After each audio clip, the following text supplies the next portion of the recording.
لا إله إلا الله مخلصين له الدين. السلام عليكم ورحمة الله. بسم الله والحمد لله والصلاة والسلام على رسول الله وعلى آله وصحبه ومن والاه. In the last few nights, we paused from the series that we were doing last week, so just wanted to resume that series in which we are going over the practice of Rasulullah sallallahu alaihi wasallam, of the things that he used to say and what he used to do after the daily salawat. We talked about a few things, and the last thing that we talked about was a hadith that we shared with different chains of narration that has been recorded by different books of hadith, with sound chains, with authentic chains, in which Rasulullah sallallahu alaihi wasallam essentially recommended that after Salatul Fajr and after Salatul Maghrib, we say a dhikr 10 times before we do two things. And those two things were, number one, before we change our position. Thanin rijlay, before we change our position. So we remain seated in the position of tashahhud, facing the qibla, before changing the position. That's the first thing. And the second thing, before talking to anyone. Before talking to anyone. And saying Assalamu alaikum, is it talking to someone? Yes. Assalamu alaikum, may peace be upon you, talking to someone. Okay? Talking to a person. Assalamu alaikum, I'm not talking to Allah. Assalamu alaikum, ya Allah, no. Assalamu alaikum, my brother, I'm talking to my brother. So before you say anything to anyone, you say this 10 times. And if you do that after Fajr and after Maghrib, the reward, you remember, the great reward for that we mentioned, right? I wanted to mention two things related to this for tonight, inshallah ta'ala. Number one, we will mention what the dhikr is again in a little bit. But before we mention that, in the Hanafi school, they say that the sunnah prayer should be connected to the fard prayer. Sunnah prayer should be done immediately after the fard prayer. That's what the books of the Ahnaf say. That the sunnah is to do the sunnah prayer immediately after the fard prayer. Like, for example, if you go to a book like Nurul Idah, very, very famous book in the Hanafi school, you'll find it there. And then if you read the commentary, like Maraq al-Falah by Shurum Bulali, if you read the commentary, you find more detail. So he says, rahimahullah ta'ala, that there is an exception to that, as is mentioned by Kamal ibn Humam, rahimahullah ta'ala, famous Hanafi scholar. The exception is to say the dhikr that is established, that Rasulullah sallallahu alayhi wa sallam used to say that immediately after the fard salah. And Kamal ibn Humam mentions, Allahumma anta salam wa minka salam tabarakta ya dhal jalali wal ikram. And that is agreed upon among the Ahnaf. You say Allahumma anta salam wa minka salam tabarakta ya dhal jalali wal ikram before you get up and pray your sunnah. But then Shurum Bulali adds to that, and he says that it should also be included with that, saying 10 times the dhikr after Fajr, there is no sunnah, after Maghrib, saying 10 times this dhikr. And he mentions the hadith, the same hadith that we mentioned, the same hadith. He says, because of this hadith, this should also be said after Maghrib.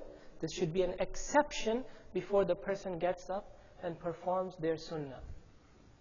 And then he mentions the qawl of Shamsul A'imma al-Hilwani, another famous Hanafi scholar, according to whom all the adhkar that we're going to talk about, all the adhkar that Rasulullah sallallahu alaihi wasallam used to say after the salah, according to him, If one does that before he gets up to pray sunnah, la haraj. Nothing wrong with that. And so Shaykh Bulali said that indicates that it's not makruh to delay the sunnah prayer because of these adhkar like Ayatul Kursi, like Subhanallah, Alhamdulillah, Allah Akbar, the adhkar that we're going to talk about. To delay the sunnah prayer for these adhkar and then get up and perform the sunnah, there is no issue. But that is contentious within the Hanafi scholars. Some accepted that, some do not accept that. But Allahumma anta salam wa minka salam tabarakta ya dal jalal wa ikram, most of them accepted that, including Kamal ibn Humam. And Shaykh Bulali mentions in Maraqi al-Falah that also the same thing should apply to this dhikr, which is said 10 times after Maghrib. And the dhikr is again, La ilaha illallah, wahdahu la sharika lah, lahul mulku wa lahul hamd, wa huwa ala kulli shay'in qadir.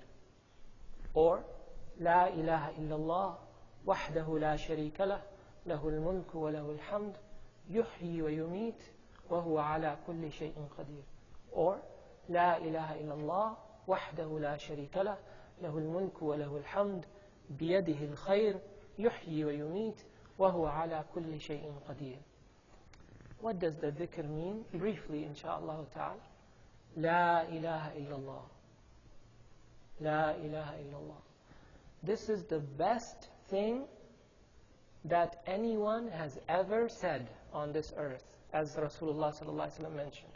The best dhikr that I or any of the prophets before me ever uttered, La ilaha illallah.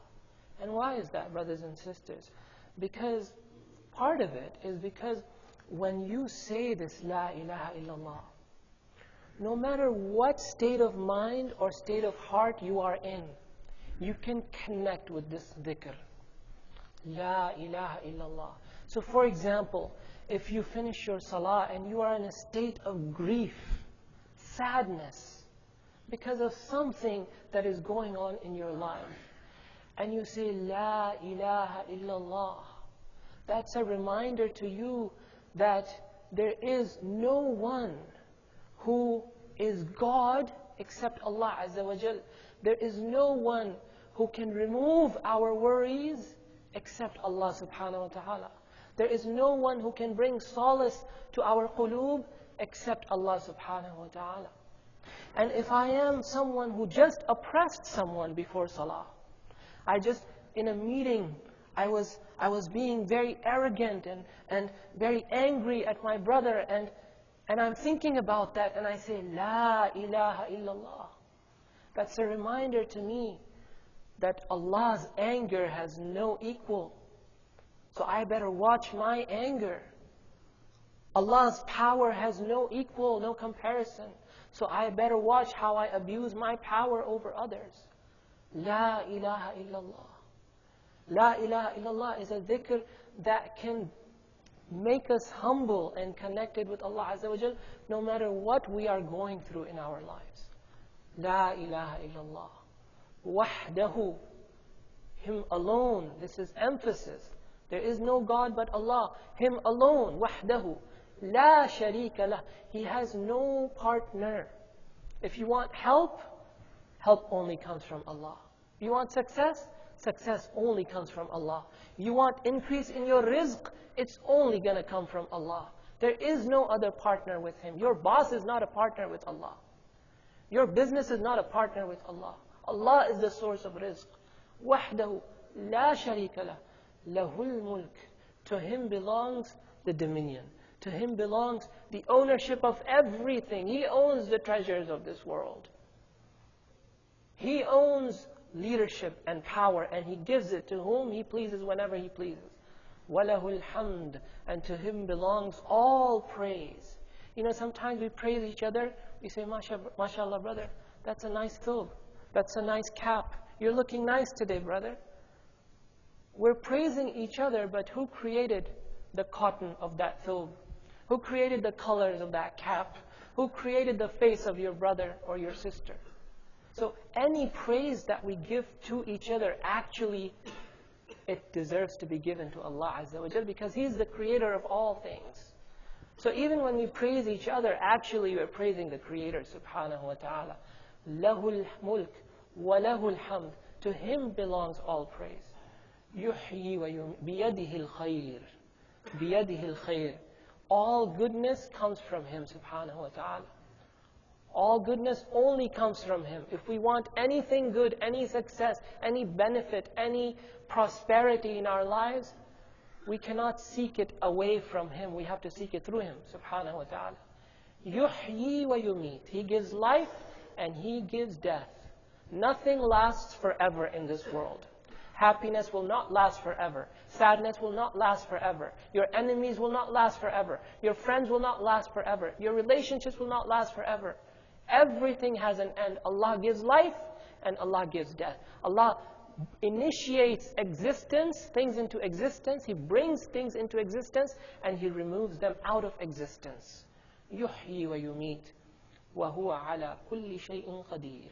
And He is capable of everything. Nothing is beyond His reach. Nothing is beyond His power. Subhanahu wa ta'ala. May Allah subhanahu wa ta'ala help us do this dhikr regularly, especially after Fajr and after Maghrib, 10 times before we move, before we speak to each other, following the sunnah of Rasulullah sallallahu alayhi wa alihi wa sahbihi wa sallam. Wallahu ta'ala a'lam. Subhanak Allahumma bihamdik. Ashhadu an la ilaha illa ant. Astaghfiruka wa atubu ilayk. Wassalamu alaykum wa rahmatullah.